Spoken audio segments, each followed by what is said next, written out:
सुनाई दे रहा है? हेलो मधुसूदन जी, हेलो, आवाज आ रही है? नहीं बोलेंगे वो तो ना, फोन करके बोलो, फोन से हमारे अपने फ़ोन नंबर ला ले, फ़ोन नंबर लिख दो, उनसे जा रही है। हाँ तुम जा रही है आवाज़। ओम वर्णानामर्थसंघानां रसानां छन्दसामपि मंगलानां च कर्तारौ वन्दे वाणी विनायकौ भवानी शंकरौ वन्दे श्रद्धा विश्वासरूपिणौ याभ्यां विना न पश्यन्ति सिद्धा स्वान्तस्थमीश्वरम्। अस्य शास्त्र प्रौढ़ी इति नाम्नः कार्यक्रमस्यारम्भः पूर्वकुलपति महाभागानां गोलोकवासीनाम् आचार्य विद्यानिवास गुरुवर्याणां कार्यकाले आयोजनं जातम्। अतः तेषां पूर्वकुलपति महाभागानां संकल्पितकार्यक्रमाणां दायित्वं निर्वाहकर्तुं छात्रहिताय च प्रयोजनम् उद्दिश्य अस्माकं विश्वविद्यालयस्य कुलपतिपदालङ्कुर्वाणानां शास्त्रचिन्तकानां कुशलप्रशासकानां प्रोफेसर राजाराम शुक्ल महाभागानां निर्देशने शास्त्र प्रौढ़ी इति नाम्ना अंतर्जाल माध्यमेन बीच में करता हूँ छात्रहिताय च अतः तेषां पूर्वकुलपति महाभागानां संकल्पितकार्यक्रमाणां दायित्वं निर्वाहकर्तुं छात्रहिताय च प्रयोजनम् उद्दिश्य अस्माकं विश्वविद्यालयस्य कुलपतिपदालङ्कुर्वाणानां शास्त्रचिन्तकानां कुशलप्रशासकानां प्रोफेसर राजाराम शुक्ल महाभागानां निर्देशने शास्त्र प्रौढ़ी इति नाम्ना अन्तर्जालमाध्यमेन विभिन्नशास्त्राचार्यैः आयोजनं प्रवहमानमस्ति। अतः प्रतिज्ञानिष्ठ कुलपतिवर्याणां शुक्लमहाभागानां हृदयेन कार्तज्ञं ज्ञापयामि, प्रणमामि च।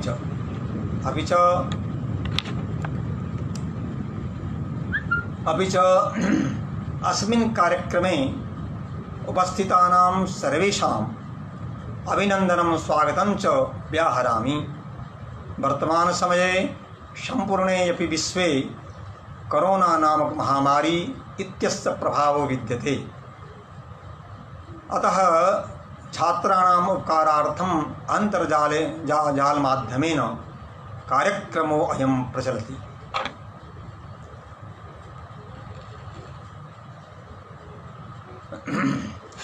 एवं च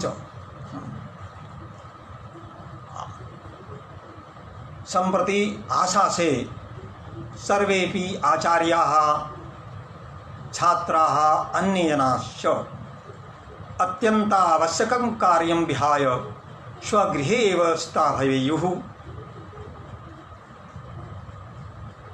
अतो अहं शास्त्र प्रौढ़ी इति कार्यक्रमे शास्त्री कक्षायाम् आचार्य कक्षायां च निर्धारित विषयम् अवलम्ब्य आदौ शुक्लयजुर्वेदे प्रथमाध्यायस्य प्रथमा कंडिका महिधरभाष्य माध्यमेन मया इदानीं पठ्यते। आचार्य महिधरस्य जन्म काश्याम् अभूत्। इमे आचार्याः नागरब्राह्मणवंशीयाः आसीत्।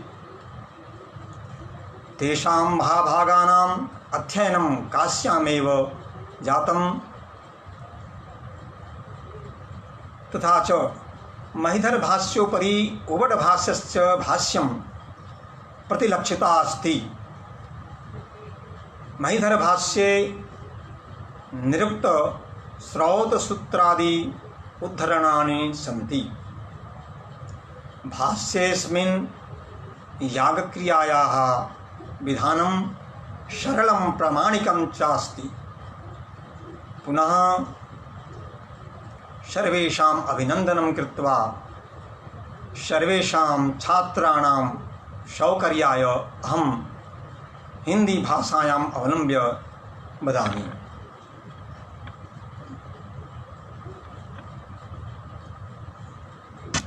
ये सबका अभिनंदन करते हुए हमारे जो महिधर हैं वह अत्यंत सरल रूप में याग क्रिया से संबंधित रूप में उन्होंने अर्थ का विश्लेषण किया है। सबसे पहले हम समझेंगे कि जो शुक्ल यजुर्वेद महिधर भाष्य है, शुक्ल यजुर्वेद का जो अस्तित्व है वह इस प्रकार से है। प्राचीन काल में हमारा वेद अति विशाल रूप में था, तो कालांतर में आते आते मेधा शक्ति से क्षीणता अधिक होने लगी। उन ऋषियों को चिंतन हुआ कि कैसे हमारा वेद की रक्षा होगी। मेधा 4 भागों में वेदों का विभाजन किया। उसमें जो हमारा यजुर्वेद है वह यजुर्वेद भी अपने में एक विशाल है उसकी। तो यह यजुर्वेद वैशंपायन से केसिस जो महर्षि याज्ञवल्क्य थे उनसे अध्ययन किया। महर्षि याज्ञवल्क्य ने किसी कारणवश महर्षि याज्ञवल्क्य जो है अपने गुरु से वंचित हो गए और इसके बाद उन्होंने अपने तपोबल पर भगवान आदित्य से वेदों का अध्ययन किया और जो पूर्व रूप में अध्ययन किया था यजुर्वेद का उसका वमन किया। तो उस वमन रूप में कृष्ण यजुर्वेद के नाम से विख्यात है, जिसमें कि मंत्र और ब्राह्मण दोनों ही सम्मिश्रित हैं। परंतु शुक्ल यजुर्वेद जो माध्यंतीन शाखा है इसका मंत्र और ब्राह्मण अलग अलग हैं। इस प्रकार से यह हमारे उपक्रम में है कि शुक्ल और इसके जो भाष्यकार हैं महिधर उबट हैं। उबट जी का आधार भी लिए हैं महिधर जी ने, और उसमें निरुक्त और जो है स्रोत सूत्रों का भी अत्यंत रूप से इसमें उसका योगदान मिलता है।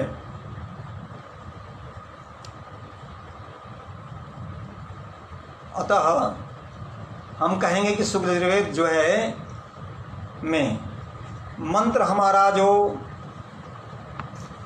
आएगा, प्रथम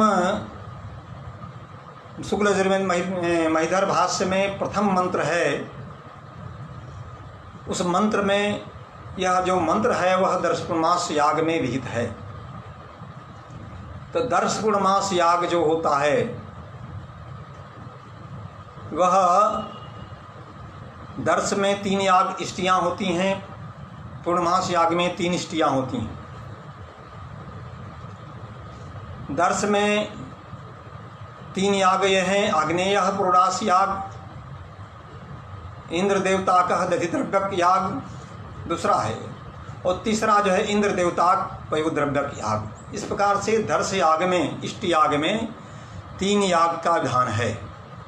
और पूर्णमास याग में आग्नेय अष्टाकपाल पुरोडास याग, एक अग्नि सोमीय उपांशु याग आज्य द्रव्यक दूसरा इष्टि है, तीसरा जो है अग्नि सोमीय एकादश कपाल पुरोडास याग। इस प्रकार से दर्श पूर्णमास याग में 6 इष्टियाँ हैं।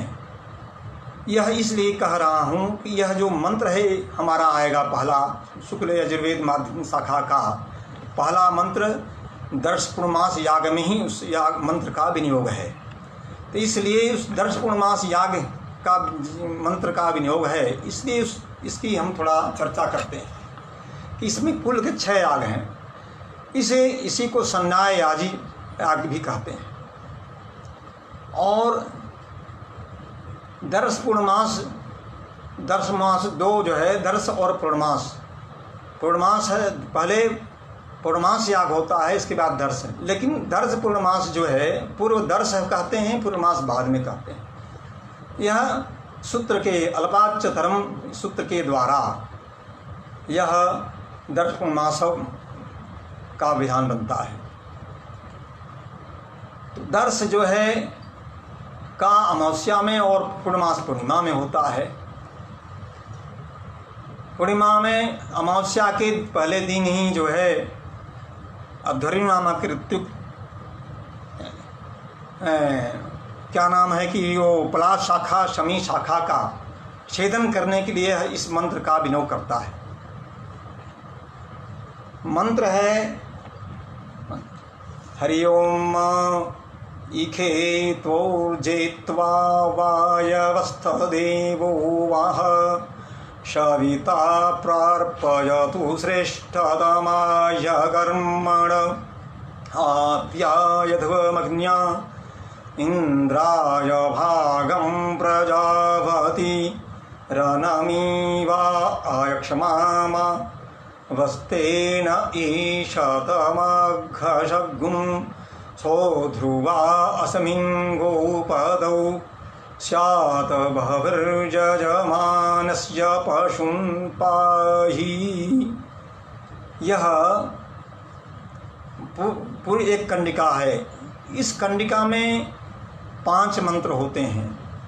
तो यह जो कंडिका है 5 मंत्र होते हैं। इसमें इस पहले जो मंत्र है वह इखित्वा है, दूसरा मंत्र है ऊर्जित्वा, तीसरा मंत्र वायवस्थ, चौथा मंत्र देवो वह सविता गोपतो स्यात् बहविर यजमानस्य और यजमानस्य पशुं पाहि 5वां मंत्र है। इस प्रकार से यह 5 मंत्रों का जो समूह है एक कंडिका है। शुक्ल यजुर्वेद माध्यम शाखा में यह प्रथमा कंडिका है। इस प्रथमा कंडिका के जो इखित्वा मंत्र है, तो इखित्वा मंत्र से के जो विधान विनियोग है इसके परमेष्ठी प्रजापति ऋषि हैं। अस्य मंत्रस्य इखित्वा इत्यस्य मंत्रस्य परमेष्ठी प्रजापति ऋषि दैव्यानुष्टुप छंदः शाखा देवता पलाश शाखा छेदने विनियोगः अस्य मंत्रस्य विनियोगः। एवं ऊर्जित्वा इत्यस्य मंत्रस्य परमेष्ठी प्रजापति ऋषि दैव्यानुष्टुप छंदः शाखा देवता पलाश शाखा छेदने ऊर्जित्वा शन्नमने विनियोगः। तो इस प्रकार से इखित्वा और ऊर्जित्वा 2 मंत्र का विनियोग है। इसी क्रम में आपको चलेंगे। इखित्वा ऊर्जित्वा के बाद वायवस्थ देवो वह जो मंत्र है इसमें कंडिका में देव, यह जो है इस वायवस्थ का भी प्रयोग इसी इष्टि याग में विधान है। और प्लास के शाखा से वो अध्वर्यु नामक ऋतु जो है छेदन करने के बाद स्पर्श करता है। उस जो गोवत्स हैं गाय के बछड़ों को गायों से अलग करता है। तो यह अध्वर्यु का काम है, क्योंकि गोदोहन आवश्यक होता है इष्टि याग से पूर्व। तो इष्टि याग से पूर्व में जो है पलाश शाखा छेदन होता है, क्योंकि उसी पलाश छेदन जो काष्ठ विशेष होता है पलाश के लकड़ी से, वह गोवत्स का गो गाय के बछड़े का स्पर्श होता है गोदोहन के लिए, और उसी से जो है उसका गाय से बछड़ी की दूरी किया जाता है स्पर्श कर करके। इसलिए पलाश शाखा छेदन है। अत्यंत हर्ष की बात है, हमारे शुक्ल यजुर्वेद माध्यम शाखा के प्रथम कंडिका में ही विज्ञान है, पर्यावरण विज्ञान। क्योंकि यह जो इष्टि याग करने का जो विधा है अध्वर्यु नाम ऋत्विक जब जाएगा प्लास शाखा के पास तो उसका इन मंत्रों से प्रार्थना करेगा, विधिपूर्वक पूजन करेगा, क्योंकि अचेतनत्वेपि चेतनः स्यात्, अचेतन में भी चेतन रूप भगवान का अंश होता है। तो उस वृक्ष में भगवान का अंश है, इसलिए अध्वर्यु नामक ऋत्विक वहाँ जा कर के इखित्वा वृजेत्वा मंत्र पढ़ करके इसका प्रयोग करता है प्लास शाखा के पास। तो यह एक विज्ञान है वृक्षों को काटने के पहले, लेकिन याग जो होता है वह प्रजाहित के लिए होता है, इसलिए वह वृक्षों की प्रार्थना करता है कि प्रजा के हित के लिए, वृष्टि की कामना के लिए, हे वृक्ष, हम वृष्टि की कामना के लिए आपका छेदन करता हूँ, मुझे आपका एक शाखा चाहिए। इस प्रकार से अत्यंत इस मंत्र का प्रयोग पूर्वक अध्वर्यु नामक वृक्ष की पूजा करता है। यह हमारी विधा है जिसको आज हम पर्यावरण विज्ञान से संबंधित जोड़ते हैं। तो सूत्र है पर्णशाखाम छिन्नति, तो ये भी है। और इसी मंत्र का जब हम महिधर भाष्य के अनुसार हम पठन करते हैं, महिधर भाष्य के अनुसार जो है आगे बढ़ते हैं मंत्र के भाष्य के द्वारा। यह तो एक भूमिका के रूप में रही, और आगे है महिधर भाष्य।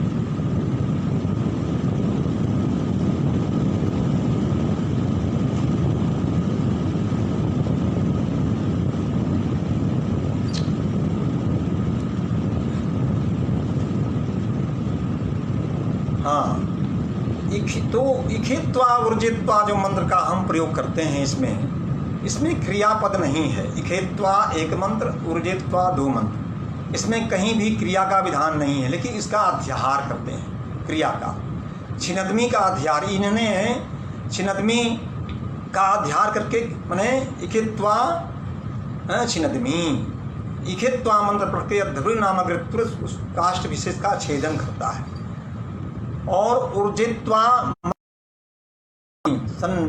संनमन करता है, उसको ऋजुकरण करता है, शाप करता है।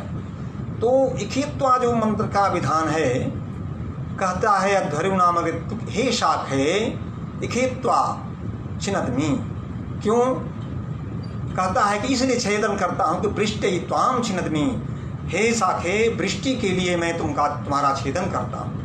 वृष्ट्यै प्रजाहिताय वृष्ट्यै त्वाम छिन्नदमी, प्रजाहित के लिए मैं वृष्टि की कामना पूर्वक हम आपका छेदन करते हैं। क्योंकि इस धातु है इष्यते कांक्षते शर्वैहि विर्यादि धान्य निष्पत्ति सा ईट, इस और यह चतुर्थी होकर ईशे बन गया कर्मणि क्वीट। तो यह तो ईशे इखेत्वा, ईशेत्वा ने वृष्टि कामना के लिए, वृष्ट्यै इखेत्वा इत्यर्थः वृष्ट्यै, वृष्टि की कामना के लिए हम आपका छेदन करते हैं, है ना। और श्रुति भी कहती है यद तदाह, श्रुति वाक्य है वृष्ट्यै तदाह यदा हेखित्वा इति। भाई वृष्टि की कामना के लिए इखित्वा इस मंत्र का प्रयोग है। हमारे वृष्टि नहीं होगी, हमारे प्रजा जो है खाने के बिना विहीन हो जाएगी, प्रजाओं का पालन पोषण नहीं हो पाएगा। इसलिए याग क्रिया के लिए इखित्वा मंत्र का विधान हमारा अध्वर्यु नामक शाखा के पूजन से शुरू करता है। और पर्ण शाखाम छिन्नति, पत्ते लगे हुए शाखा का छेदन करता है। तो इस प्रकार से आगे पढ़ेंगे कि पर्ण शाखाम छिन्नति शामलिम वा इखित्वा ऊर्जित्वा, यह शामली नामक वृक्ष के वृक्ष का छेदन करता है। समी अगर माल पलाश नहीं मिले तो शामली नाम का वृक्ष का छेदन करता है, लेकिन करता है वो भी सारे प्रार्थना पूर्वक वृक्ष को प्रजा के हित की कामना के लिए। तो इस प्रकार से दो मंत्र को विधान है, पद का क्रिया का अध्यार है। तो इखित्वेति छेदनाथो मंत्र ऊर्जित्वेति सन्नमनार्थः। तो सन्नमनम नाम किम, शमनमनम ऋजुकरणम। मान लीजिए कि थोड़ा डाली रिजु सीधा टेढ़ा टेढ़ी हो, उसके पत्ते इधर उधर, तो साफ सुथरा करता है धूल इत्यादि का। धूल्यादि अपनयनम अर्थात धूल इत्यादि का दूर करना, तो इस प्रकार से कहता है। तो हे इस प्रकार से कहता है, हे शाखे त्वाम छिन्नदमी त्वाम सन्नमयामी मन अर्थात ऋजु करोमी, अर्थात तुमको छेदन करता हूँ और तुमको ऋजुकरण करता हूँ। किमर्थम किमर्थम किस लिए करता हूँ, यह कारण है ऊर्जित्वा। अब यहाँ जो ऊर्जित्वा मंत्र है वो उर्क बल प्राणयो धातु से, उर्क बल प्राणयो धातु से निष्पन्न होता है। तो ऊर्ज बल प्राणयो धातु से बल कैसे मिलता है? हमारे महधर जी कहते हैं कि बल कहाँ से आया? तो बल मित्रों इससे आया, जब वृष्टि होती है उस वृष्टि से रस बनता है, और रस से जो है रसात्मक जो अन्न है वो हम ग्रहण करते हैं, उस अन्न ग्रहण करने से हमें शरीर में बल मिलता है। इसलिए ऊर्ज शब्द, यहाँ ऊर्ज का मंत्र जो है वह बल का द्योतक है। इखेत्वा वृष्टि का द्योतक है, ऊर्जित्वा बल का द्योतक है। दोनों मंत्र जो है यह अपने में प्राण और बल के बोधक होते हैं। ऊर्जम बल प्राणनयो हो, ऊर्जति सर्वान मनुष्य पश्वादीन बलीयति पानादिना दृढ़ शरीरान करोति इति ऊर्जम। दूसरा अर्थ कहते हैं कि प्राणयति प्रकर्षेण चेष्टयति व्युत्पत्ति द्वयेन वृष्टिगतो जलात्मको रसः ऊर्ज शब्देन उच्यते। जो प्राणयति प्राण में बल को प्रदान करता है, प्राण के स्वरूप को देता है, प्रेरणा करता है, प्राण के देने की चेष्टा करता है। तो इस प्रकार से, क्यों कि वृष्टिगतः जलात्मक रस, जो वृष्टि से प्राप्त जो जल का रस है वह ऊर्ज शब्द से ग्रहित है। कैसे ऊर्ज है? अन्न के द्वारा। क्योंकि जब वृष्टि होती है तो हमें जो है तंडुल, गेहूँ, धान इत्यादि की निष्पत्ति होती है, उनमें जो रस है उसके द्वारा जो हम ग्रहण करते हैं उसमें बल अन्न हमारे शरीर के अंदर वह बलकरण होता है। क्योंकि लिखा है कि अन्नमयी विष्णु, वह जो अन्न है विष्णु रूप में हमें शरीर में प्राप्त हो जाता है, और वह जो है शक्ति का द्योतक होता है। इसी अन्न के द्वारा हम शक्तिमान हो जाते हैं। कितना बड़ा विज्ञान हमारे इस मंत्र में है। और आगे चलते हैं कि हमारा जो श्रुति भी कहता है यो भ्रष्टात् उग्रसो जायते तस्मै तदाह, कहते हैं कि भ्रष्टात् उग्रसो जायते, जो वृष्टि से जो उग्र है, तेज है, वह उत्पन्न होता है। तस्मै तदाह, उसी को कहता है ऊर्जित्वा। देखिए कितना बड़ा हमारा ऊर्जित्वा मंत्र का बल है, उसी कहता है। हमारा श्रुति भी उसको कहता है, यो वृष्टात् उग्रसो जायते तस्मै तदाह। वृष्टि से जो उग्र है, जो उत्पन्न होते हैं, उसमें जो हमारे शक्तियाँ उत्पन्न होती हैं, वह अन्न के द्वारा हमें सभी प्राणियों में, जीव जंतुओं में, पशुओं में, सब में वह बल कर प्राण हो जाता है। और उस प्राण के द्वारा हम बलवती हो जाते हैं और अपने यज्ञादि कर्मों में जुड़ जाते हैं। इति श्रुति ही, ऐसा श्रुति वाक्य कहता है। इस प्रकार से दो मंत्र, एतन मंत्रद्वय पाठेन अद्धर्यु इष्यमाण मन्नम बलकरम आद्य क्षीरादिरसम च यजमाने संपादयति तेव भावः। इस प्रकार से मंत्रद्वय के मंत्रद्वय माने इखित्वा ऊर्जे के भाव से अद्धर्यु नामक जो ऋतु है, बलकरम आज्यम, बलकरम जो बल को प्रदान करने वाला जो आज्य क्षीरादि रसम। अब देखिए यहाँ पर कितना बड़ा जो है ये तद्धितांत रूप मिलता है, कैसे हमारा क्षीरादि रस बलकर हो जाता है। देखिए भाई, जब वृष्टि होती है तो घास इत्यादि उत्पन्न होती है, घास उत्पन्न होती है तो हमारे पशु गौ माता इत्यादि उस घास को खाती हैं, और उससे जो बना होता है दुग्ध, और दुग्ध से जो बनता है क्या, दही, दूध, घी बनता है, वह क्या होता है, वह भी बालकारक होता है। तो यहाँ पर हमारे महिधर ने कहते हैं कि बलकरम आज्य क्षीरादि रसम यजमाने संपादयति भाव, यजमान में संपादित करता है। धर्यु नामक ऋतु जो है इस मंत्र के द्वारा यजमान को बल प्राण प्रदान करता है वृष्टि के द्वारा। तो अध्वर्यु किसके लिए है? प्रजाहित के लिए है। अध्वर्यु नामक प्रजाहित के लिए है। तो अध्वर्यु नामक तो यजमान में बलकर्म अच्छी रस का ग्रहण करवाता है अन्नादि के द्वारा और गौ माताओं के द्वारा। और यजमान में जब मिलता है तो यजमान जब जग करता है तो पूरे विश्व के हमारे पटल पर जितने भी जंगमादि सृष्टि में हैं वो सब बलकर आज्य और धर्म में बलवती हो जाते हैं, प्रवीण हो जाते हैं। तो इस प्रकार से इखित्वा ऊर्जित्वा हाँ इखम ऊर्जे यजमाने दधाति। कितने बड़ा विज्ञान है।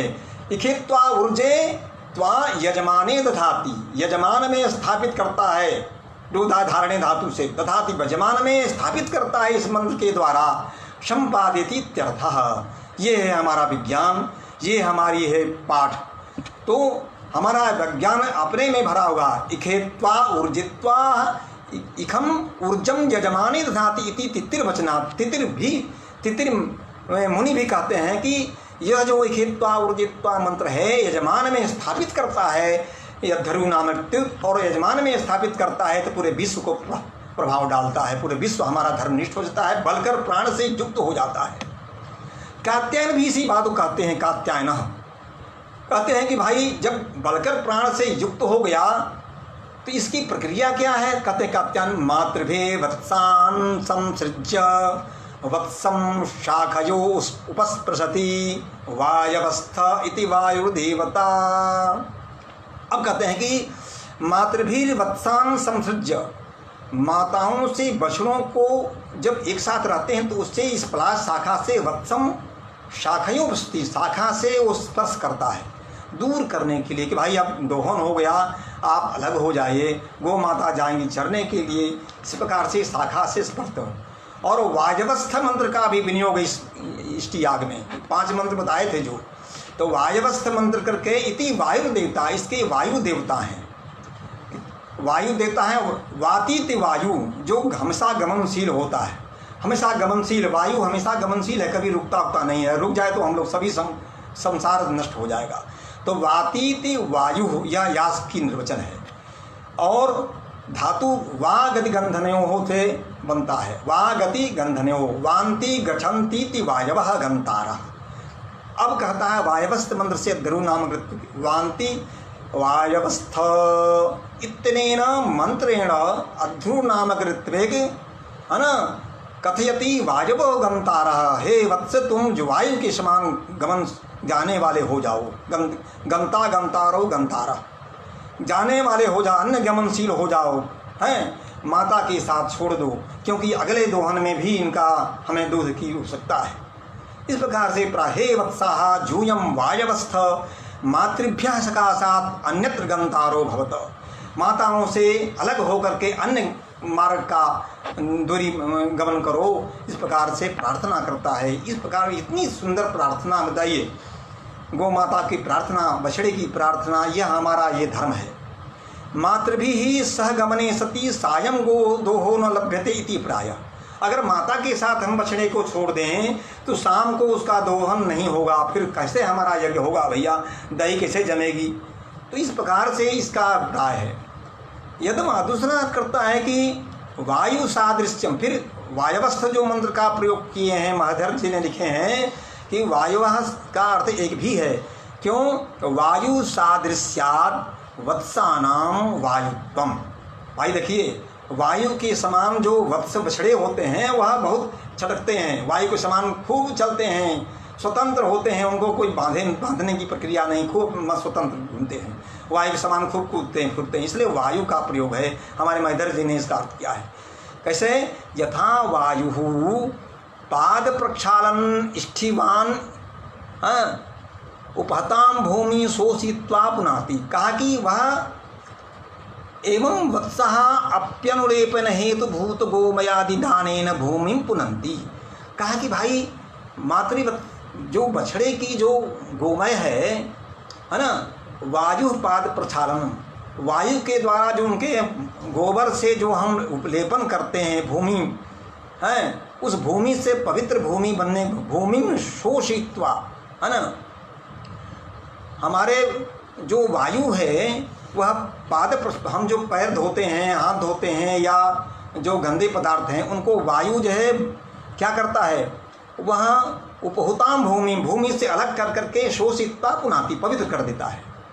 तो वायु, तो इसलिए वायु, और ठीक वायु बछड़ा भी वही है, उसके गोबर से हम पवित्र बनाते हैं, हर चीज़ बना लेते हैं, वह भूमि लेपन के लिए पवित्र हो जाता है। तो दो अर्थ का प्रकाश है, एक तो वायु देवता हैं हमारे पशुओं के, और दूसरा है कि वायु नाम का हमें प्रदूषण समाप्त कर देता है भूमि को प्रति। एवं वत्सा अपि अनुपनेपन हेतु भूत गोमयादिताने न भूमि पुनंती, पवित्र भूमि को पवित्र कर देते हैं। तस्माद वायु सादृश्यम, वायु भी समान है। वायु भी भाई कोई गंदा पदार्थ, जैसे कोई अनहोनी चीज़ मर जाते हैं तो बड़ा गंध देता है, पता चला कि 4-5 दिन बाद वायु उसको जो है गंध को उड़ा लेती है, तो वहाँ की भूमि पवित्र हो जाती है। तो वायु, तस्माद वायु सादृश्यम, वायु के द्वारा वायु ना पुनातीति भूमि, वायु के द्वारा भूमि पवित्र हो जाती है। अथवा एक अर्थ और कहते हैं कि नृणाम यथा स्वनिवासाय गृह निर्माण सामर्थ्यम अस्ति एवं पशूनाम तत् अभावान निरावरणे अंतरिक्षे संचरणात् अंतरिक्षमेव पशूनाम देवता। भाई राजा हम सभी तो हम लोगों के जो है निवास करने के लिए महल है, लेकिन पशुओं के देवता अंतरिक्ष हैं, क्योंकि अंतरिक्षे संचरणन, अंतरिक्ष खुला आकाश में हमारे संचरण करते हैं, गमनशील होते हैं पशु, इसलिए उनके देवता कौन है, अंतरिक्ष। तो अंतराम क्षांति अंतरिक्षा है, जो बीच में सभी निवास देवता करते हैं, अंतराम क्षांति अंतरिक्षा, बीच में जो अंतरिक्ष में देवता निवास करते हैं, इसलिए उसका नाम है अंतरिक्ष। तो इस प्रकार से हमारा अंतरिक्ष देवता है पशुओं के। तस्य अंतरिक्षस्य वायु अधिपति ही, उस अंतरिक्ष के वायु अधिपति है। अब कितना सुंदर अर्थ है, तो वातीति वायु, भाई अंतरिक्ष में वायु गमनशील होता है, इसलिए अंतरिक्ष के उसका स्थान है, और अंतरिक्ष जब वायु के स्थान है तो उसके अधिपति किसका है, पशुओं के देवता हैं।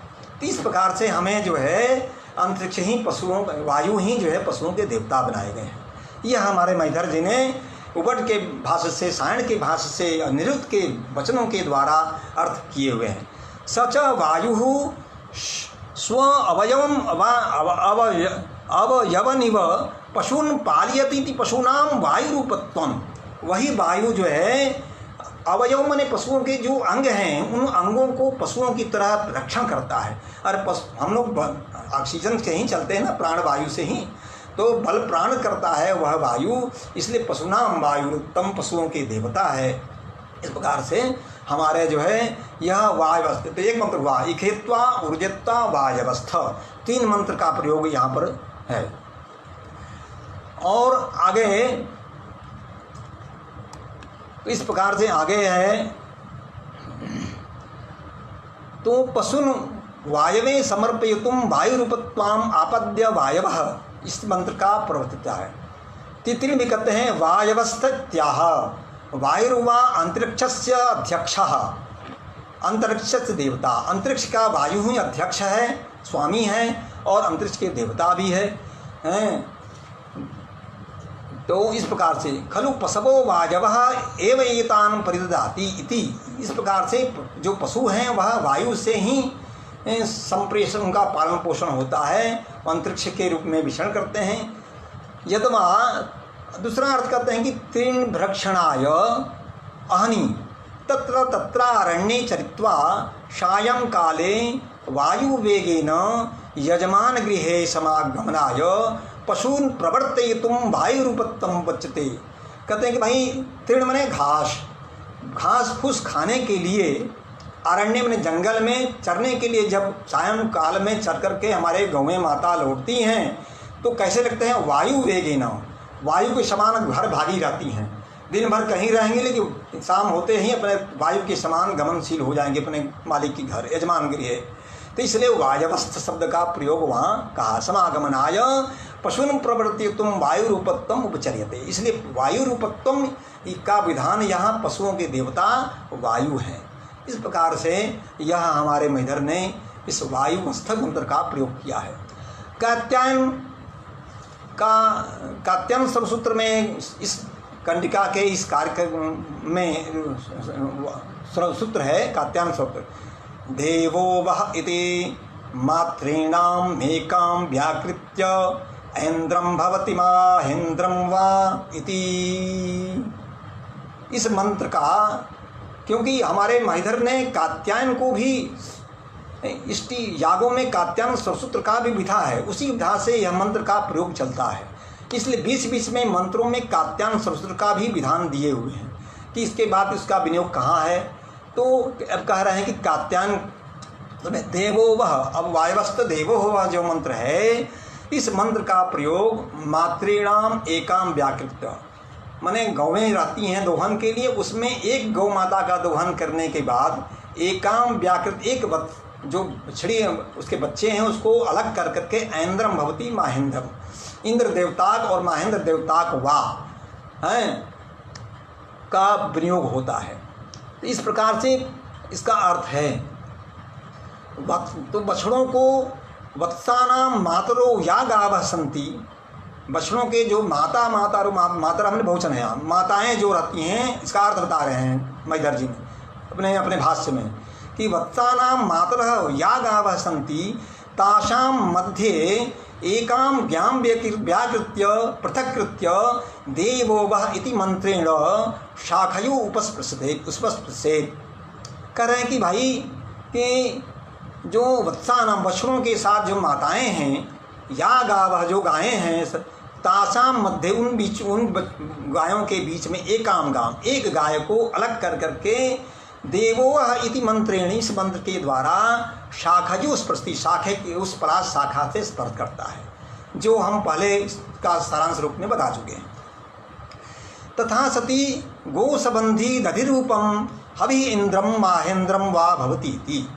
ऐसा जो हमारे सूत्र में आया है कि यह इंद्रम महेंद्रम वा, तो जो गो संबंधी गो के द्वारा जो प्राप्त दुग्ध है वह दधि रूप जो परिणत है दूध का दही, वह इंद्र देवता होता है या महेंद्र देवता, दोनों विकट। तो इस प्रकार से वह दोहन के लिए देवो वह इति मंत्रस्य इंद्रो देवता, इस जो मंत्र है वह इंद्र देवता हैं इसके हैं। और तो सुप्रेषणे मंत्र देवता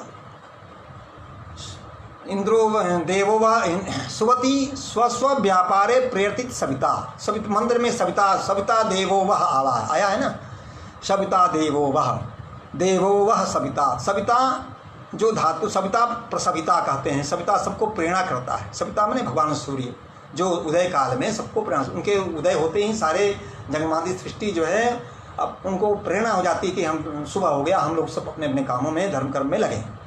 तो सुप्रेणे स्वती स्व व्यापारे प्रेरयति सविता, अपने अपने कर्म में, व्यापार माने अपने अपने धर्म कर्म में प्रेरणा करता है सविता भगवान हमें। अगर आज वह नहीं होता तो यह तमोमयी अंधकार में हम किसी भी कार्य में क्षमशील नहीं होते, हम किसी कार्य को कर ही नहीं सकते। वह प्रेरणा स्रोत है हमारा सविता, इसलिए यहाँ सविता का प्रयोग है। सविता प्रसविता सर्वान् मनुष्यादि जंगमादीन पशून प्रेरयति इति सविता, यह हमारे यास्क ने वचन है। तो इस प्रकार से यहाँ पर ये हमारे मंत्रों में बताया गया है। तो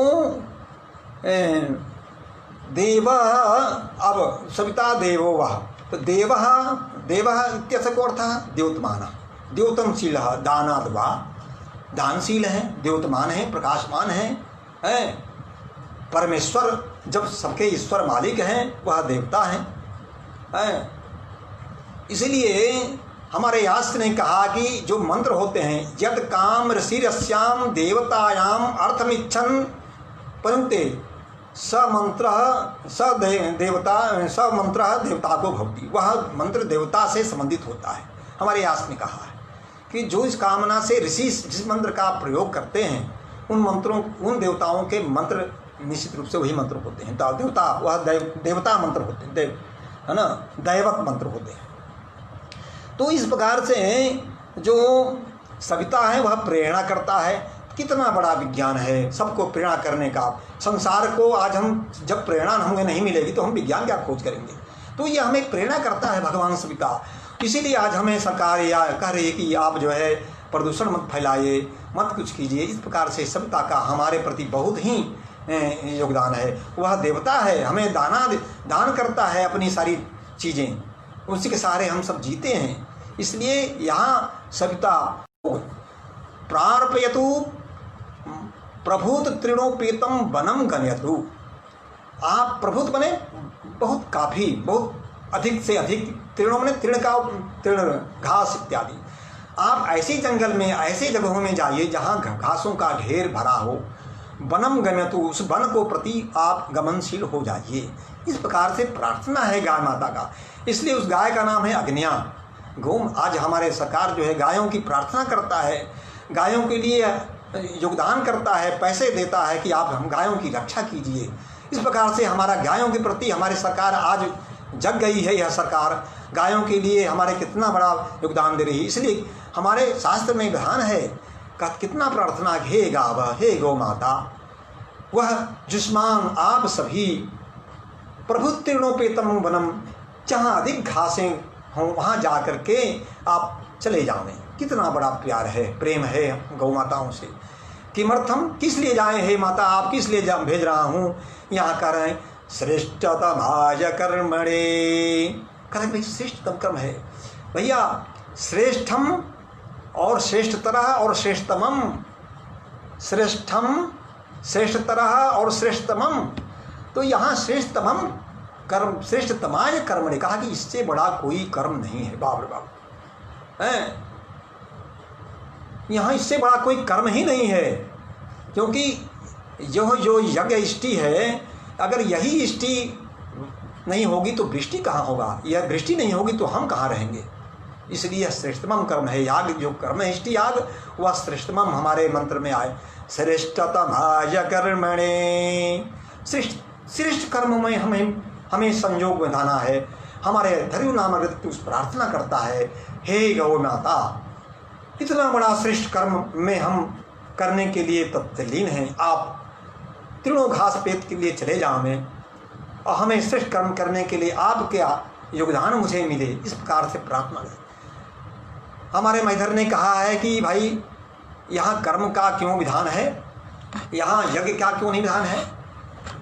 तो मैधर जी ने कहा कि चतुर्विधम कर्म, भैया 4 प्रकार के कर्म हैं हमारे। कर्म 4 प्रकार के हैं, इस सभी लोग के लिए विधान है। पूरे लोक में 4 कर्म जो भौतिक अर्थ में। एक कर्म है अप्रशस्तम, दूसरा कर्म है प्रशस्तम, तीसरा कर्म है श्रेष्ठम, और चौथा कर्म है श्रेष्ठतमम। तो 4 कर्म है, चौथा अंतिम में श्रेष्ठम। तो जैसे आता है धर्म, अर्थ, काम और मोक्ष, अंतिम में मोक्ष आता है, उसी प्रकार यह जो चौथा कर्म है श्रेष्ठतमम है भैया। तो चतुर्विधम कर्म अप्रशस्तम प्रशस्तम श्रेष्ठम श्रेष्ठतमम चेति चतुर्विधम कर्म भवति। हाँ, कर्माणि भवन्ति चतुर्विध। हाँ, इस प्रकार से अब कहते हैं कि भाई अप्रशस्तम कर्म क्या है। कहते हैं कि लोक विरुद्धम वध बंध चौर्यादिकम, वध बंध चौर्यादिकम अप्रशस्तम। कहा कि लोग के विरुद्ध हम नहीं चाहते, लोग बने हम सभी प्राणी, हम नहीं चाहते हैं कि यह काम हो। हम लोगों के विरुद्ध में वध इत्यादि कर करके और चौर्यादि कर्म जो कर करके अपना धन संचय करते हैं, किसी के मार करके धन संचय करते हैं या कोई अपना हित का लाभ करते हैं, यह अप्रशस्त कर्म है। तो अप्रशस्त कर्म, तो यह है अप्रशस्तम लोक विरुद्धम वध बंध चौर्यादिकम अप्रशस्तम कर्म। अब ये अप्रशस्त, अब श्रेष्ठम कर्म क्या है। कहते हैं कि जो लोकैहि श्लाघनीयम बंधु वर्ग पोषणादिकम प्रशस्तम। लोक में श्लाघनीय हो, अरे वाहवाही हो, बहुत अच्छा है, यशस्वीमान हो पुरुष, कार्य कर्म कर करके, जैसे यागादि कर्म करें, धर्म करें लोगों का, परहित सरिस धर्म नहीं भाई, तो धर्म कर्म करें। शरीर यह जो जन्म हुआ है वह धर्म के लिए हुआ है, अब केवल जो है के लिए नहीं। तकते न भुंजी था, त्याग के लिए करते हुए किसी का भोग करो, यह संसार में व्याप्त है। यह भी मंत्र में ही कहा है, तकते ने भुंजी था माँ गृह का चित धनम। तो लोक में यह श्लाघनीय कर्म हो अगर विधा में, क्यों कैसे हो? बंधु वर्ग पोषणादिकम प्रशस्तम। बंधु ने भाई है, वर्ग मने अपने जाति, भाई सारे विश्व के सभी भाई बंधुओं के लिए। वर्ग मने जहाँ आप रहते हैं, गांव गिराव देश के जाति के लोग, वह पोषणादिकम प्रशस्तम, यह प्रशस्त है। तो लोकई ही श्लाघन, लोगों के द्वारा संसार, लोक माने संसार में विश्व की बात कह रहे हैं मैं इधर, या केवल जो है किसी देश की नहीं, लोकई ही श्लाघनीयम बंधु वर्ग पोषणादिकम प्रशस्तम। लोक के द्वारा, लोक माने संसार, लोक में श्लाघनीय कर्म हो जिसके द्वारा लोग आपका गुणगान करें, वह प्रशस्त कर्म हुआ। और कहते हैं कि भाई श्रेष्ठम कर्म क्या है? तो अप्रशस्तम हो गया प्रशस्तम। अब कहते हैं श्रेष्ठम कर्म क्या है? अब कहते हैं कि स्मृत्युक्तम वापी कूप तडागादिकम श्रेष्ठम कर्म। कितना बड़ा परोपकार हमारा! यह एक साधारण विज्ञान नहीं। आज हमें जो है, हम जल रक्षण का उपाय हमारा सरकार कर रही है, जल की रक्षण। हमारा शास्त्र कह चुका है कि श्रेष्ठम कर्म है, इसको करो। हम भूल गए हैं, कुछ नहीं कर रहे हैं। आज हम जो है अपने हित में सारा चीज़ भूल गए हैं। स्मृत्युक्तम वापिमम, कुक छोटे छोटे बौलियाँ बनाओ अपने घरों के आसपास, कुएं खुदवाओ, तदादिकम श्रेष्ठम, तालाब खुदवाओ। इस प्रकार से यह श्रेष्ठम कर्म है, लोक का श्रेष्ठम कर्म है। तो जो यह का स्मृत्युक्तम, जो स्मृतियाँ के द्वारा विधा है, हमारे स्मृतियों में जो विधा आई हैं हमारे देश विश्व की हित के लिए, वह उनका पालन पोषण ही श्रेष्ठम कर्म है। और आगे कहते हैं कि तो हो गया अप्रशस्तम, प्रशस्तम और श्रेष्ठम। और श्रेष्ठतम कर्म की बात करते हैं वेदोक्तम। यह मैधर ने इस मंत्र के प्रयोग में इसका कार्य, इसलिए मैं कह रहा हूँ कि इस मंत्र में इनका मैधर जी ने चर्चा किया है।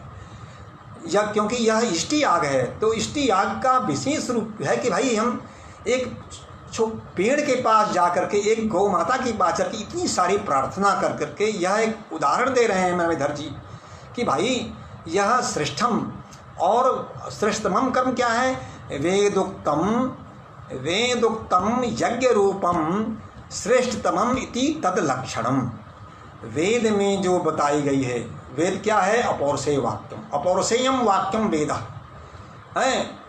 जो पुरुष, अपौरुष पुरुष के द्वारा निर्मित नहीं, जो ईश्वर के द्वारा जिन्होंने सृष्टि किया उनके द्वारा वाणी युक्त जो वेद है, वो कह रहा कि वेदोक्तम यज्ञ रूपम, जो यज्ञ रूप में अवतार है। यज्ञ रूप में यागादि धर्म है।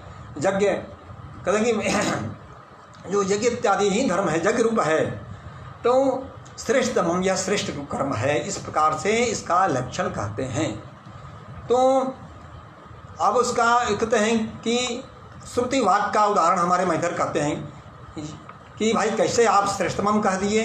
कहते हैं मैधर की श्रुति का प्रमाण देते हैं। श्रुति है, वेद हमारा कहता है यज्ञो वै श्रेष्ठतमं कर्म इति श्रुते है।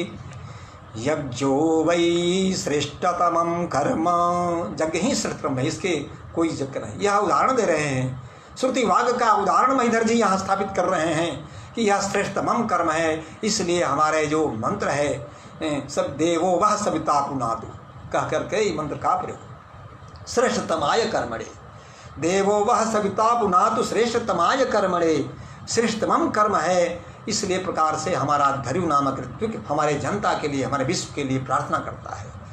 अब गौ माताओं से जो बछड़ों को दूर करने के लिए पलाश शाखा से जन्म स्पर्श कर दिया, इसके बाद भी वो बार बार प्रार्थना करते हैं अधर्यु, हे अग्निया। अब विशेषण गाय के माता को गौ माता तो कह दिए, अब कहते हैं अग्निया। अरे भाई, हे अग्निया गावः न हंतव्या अग्निया, कहते हैं कि गोवधस्य उपपातक रूपत्वात् हंतुम अयोग्या अग्न्या उच्यते। गोवध करने का उपपातक दोष होता है, इसलिए गो पालन करना चाहिए गौ माता का, उसलिए उसके अग्निया न हंतव्या, उसके कभी भी मारना पीटना नहीं चाहिए। उनसे हमारे यज्ञ हो रहे हैं, उस यज्ञ से हम जी खा रहे हैं, हमारा पालन पोषण हो रहा है। देवता और मनुष्य उभयो शाकंक्षत्वा, दोनों का, देवता और देवाधीना मनुष्याधीना देवता, दोनों का संबोधन है यहाँ पर। उपकारी उपकारक भाव दोनों का है, देवता मनुष्यों के बीच उपकारक और उपकारी भाव है। इस प्रकार से यह विधा है। तो इस प्रकार से श्रेष्ठतम कर्म कहा गया है। और तथा विधा यूयम इंद्राय भागम इंद्रम उद्दिश्य संपादयिष्यमाणं दधिरूप हेतु क्षीरम। कथा कि इस प्रकार से आप हे अग्निया तथा विधा, अगर आप बछड़े के अलग होकर के चली जाएंगी तो जो इंद्राय भागम, आप इंद्र के भाग के रूप में श्रेष्ठतम है ना, आप जो है इंद्र के संपादन के लिए जुवम इंद्राय भागम, आपका जो भाग है दूध के द्वारा दधि रूप का जो अंश है वह इंद्रम उद्दिश्य, भगवान इंद्र के लिए हम संपादिष्यमाणम दधि रूप का निर्माण करने के रूप में क्षीरम, दूध का प्रयोग करते हैं। इसलिए हे अग्निया, हे, कहीं अग्निया ये भी कहा, दो रूप है। अग्निया जंगल में जब हमारे गौ माता जाएंगी वहाँ हिंसक पशु हुए ना मारें, इसलिए अग्निया का प्रयोग यहाँ किया हुआ है मंत्र में, इसलिए अग्निया है। तथा इस प्रकार से क्षीरम अप्यायध्वम समन्तात्, है ना, वर्ध्यध्वम समन्तात् वर्धम, आप्यायध्वम समन्तात्, कहा कि वन में जाकर के इतनी तृणों घास इत्यादि इतने खा लें कि हमारा जो है अप्यायध्वम, अप्यायित हो जाए, दूध की यज्ञ के लिए परिपूर्णता हो जाए। समन्तात् वर्धयध्वम, आपका दूध क्षीर दूध जो है हमारा जो है ये जो तो ये प्रकार से अप्याय अपहर तुम, है ना, हम जो है ये अपमान हर तुम तेन चोरो माँ ईशत ईश्वर समर्थो माँ भूत, हम आपको वृद्धि हो जाए। कहा कि यह हमारे जो जजमान हैं आपको हम सभी छोड़ रहे हैं, तो अपहर तुम तेनस चोरो माँ ईशत, चोर कहीं आपको हरण न कर लें दूध के लिए। ईश्वर समर्थो माँ, है ना, ऐसा ईश्वर आपके समर्थ हो जाएंगे, चोर हरण न करें। और एक जगह अगशंसा मंत्र में आया है, अप्याध्वम अग्न्या आया है, अगशंसा अग्न्या इंद्राय भागम प्रजापति रणम्या क्षमा वस्ते, ये है ना, श्रेष्ठमाय कर्मणि आप्याध्वम अग्न्या इंद्राय भागम प्रजापति रणमेवा क्षमा वास्ति माघम माघशगुम अगशम आया है, माघशगुम सो ध्रुवा अस्मिन् गोपतो स्यात् भविर्यजमानस्य पशुन पाहि। तो अगशंस अघेन तीव्र पापेन भक्षणादीना संसो घातको व्याघ्रादि अपि माँ ईशत, आपको व्याघ्र इत्यादि हिंसा न करें। इस यहाँ पर इस जो है हिंसा अर्थ में है, आपको व्याघ्र इत्यादि वहाँ भी जाकर के हिंसा न करें, ऐसा भगवान की रक्षा करें आपकी। हे अग्निया, हे अगशंसा, आपकी कोई हिंसा न करे, माँ भूत नहीं होवे। जंगल में आप जा रहे हैं घास फूस खाने, जो है बहुत लोग जी खा रहे हैं, बहुपत्या, बहुत आपके अनेक स्वामी हैं, आप बहुत संख्या के रूप में जा रही हैं, आपके बहुत स्वामी हैं। वो सभी स्वामी जो पति हैं आपके यजमान, वो आपके क्षीर दूध के द्वारा यज्ञ इत्यादि संपादन करेंगे। और कहता है कि अनमीवा शब्द आया है मंत्र में, अनमीवा अर्थ आया, अनमीवा अमीवा व्याधि स नास्ति यासांता अनमीवा, व्याधि है ना, अमीवा मन रोग होता है, तो कोई बाधा न हो। कृमि है ना, कृमि दष्टत्वात् स्वल्प रोग रहता है, कृमियाँ इत्यादि आपके शरीर में, भाई जंगल में जा रहे हैं, कोई जीव जंतु काट दे, वहाँ कृमि हो जाएंगी, घाव हो जाएगा, या क्षय इत्यादि रोग, स्वल्प रोग, कोई रोग हो जाए तो दूध में भी विकार हो जाए। इस प्रकार से वह प्रार्थना करता है भगवान से। और अयक्षमा शब्द भी आया, ये विशेषण है गौ माता का। अग्न्या है ना, और प्रजापति ही, और आया है अयक्षमा। आपको कहा कि यक्षमा ने यक्षमा रोग रहित हो जाए। यक्षमा रोग राज प्रबल रोग रहिता। आप यक्षमादि टीबी इत्यादि का रोग से आप ग्रसित न हों, यह प्रार्थना करता है। क्योंकि जंगल में जो है अनेक प्रकार के जीव जंतु हैं, कोई काट दे, कोई रोग हो जाए, कोई व्याधा हो जाए, इस प्रकार से प्रार्थना करता है। किंच जूयम गोपत गवाम जुष्माकम पति है न पत्यु अस्मिन यजमाने ध्रुवा शासत की बहुभिर। इस प्रकार से हैं जो बीच में फोन आ जा रहा है, घबरा जा रहा है, किसी प्रकार की जो है वो यक्षमादि रोग रहित हो जाए। जूयम गोपत उससे अगाव चाद बहुविर जजमानस पशुन पाही। इस टाइमिंग हो गया, कितना बज रहा है अभी? हाँ हो गया का कितना? बोलो, फोन करो ना का फोन। तो वो हो गया। अरे यार तुम उसका फ़ोन लगाओ ना, और दूसरे का फ़ोन है। अरे यार तुम वहाँ फ़ोन से दे, हमारे फ़ोन से, अपने फ़ोन से करा। कहाँ तो नंबर रख कर मधुसूदन का यार, बीच में गड़बड़ा तो देर में कागज पर ना।